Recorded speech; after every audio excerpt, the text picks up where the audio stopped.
en fait plusieurs châteaux. Il y a eu 3 châteaux tels qu'on le voit actuellement, c'est le 3e, ce sont les vestiges du 3e château de la Hunaudet.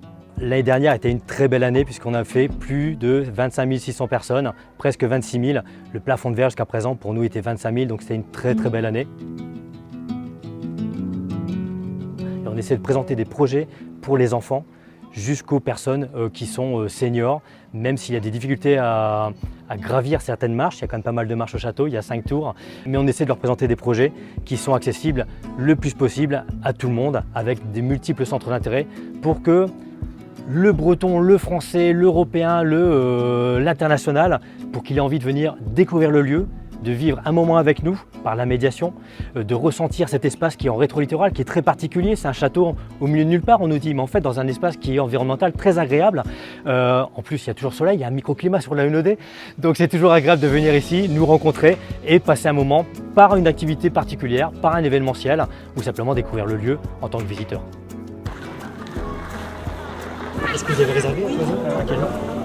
Autre exemple, les cinémas plein air, c'est des choses qu'on fait tous les étés, 3-4 séances par an, toujours en lien avec les thématiques de l'exposition temporaire qui changent tous les ans. Donc on est amené à revoir des gens qui nous connaissent, qui viennent tous les ans, ou un public de passage, ou des gens qui nous découvrent aussi à l'occasion et éventuellement qui reviennent le lendemain pour découvrir le château.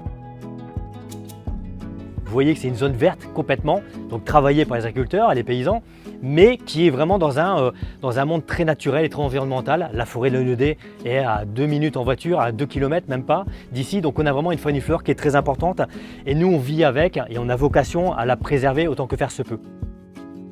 Type les hirondelles qui sont là, vous voyez des nids un peu partout sur les tours. Il y a un couple de faucons cresserelles qui vient tous les ans nicher, donc tous les ans on a une portée. On est vraiment dans cette coexistence, on en est ravis. Et pour nous, ça devient primordial. Et ce film qu'on a proposé et qu'on laisse maintenant dans l'espace permanent, c'est vraiment pour que le public ait conscience de ça. À notre petite échelle, on est aussi dans cette démarche de développement durable et essayer de leur faire comprendre que c'est un lieu monument qu'il faut protéger parce qu'il est fragile. Mais c'est un monument qui n'abrite pas que les êtres humains, loin de là. On est plutôt en second. En premier lieu, c'est la faune et la flore qui est les vrais propriétaires.